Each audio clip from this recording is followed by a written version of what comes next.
Hello all, welcome to I Wonder Why. Today we have brought a new question that we will be answering for you. It is a very interesting question that must have crossed your mind. So the question is, what made the Tower of Pisa lean? So let us find out. So here we have a presentation on what caused the Tower of Pisa to lean. When something captures the imagination of the world, it is remembered by people far more than things that may be more important. Everybody knows that in the city of Pisa in Italy, there is a tower that leans. Very few people know that this town has a great and glorious history. Of course, the tower itself is quite a marvel too. It has built entirely of white marble. The walls are 4 meters thick and its base.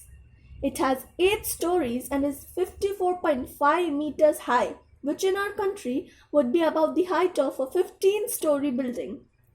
There is a stairway built into the walls consisting of 300 steps which leads to the top, and by the way, those people who climb these stairs to the top get a magnificent view of the city and of the sea, which is 6 miles away. At the top, the tower is 55 meters out of the perpendicular. In other words, it leans over by 5 meters. If you were to stand on the top and drop a stone to the ground, it would hit 5 meters away from the wall at the bottom of the tower. What makes it lean? Nobody really knows the answer. Of course, it wasn't supposed to lean. When it was built, it was supposed to stand straight. It, intended as a bell tower for the cathedral which is nearby, was begun in 1174 and finished in 1350. The foundation of the tower was laid in sand, and this may explain why it leans, but it didn't suddenly begin to lean. This began to happen when only 3 of its stories or galleries had been built.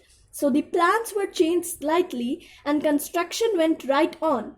In the last 100 years, the tower has leaned nearby 1.3 meters more. Some engineers say it should be called the falling tower because they believe that it will eventually topple over. Did you know that Galileo, who was born in Pisa, is said to have performed some of his experiments concerning the speed of falling bodies in this tower? Alright, so this was all the information that we could give you about the Leaning Tower of Pisa. But of course, no one can stop you from learning more. So do tell us what is the actual history and if you know anything more. So for now, that's it. Thank you. Bye-bye.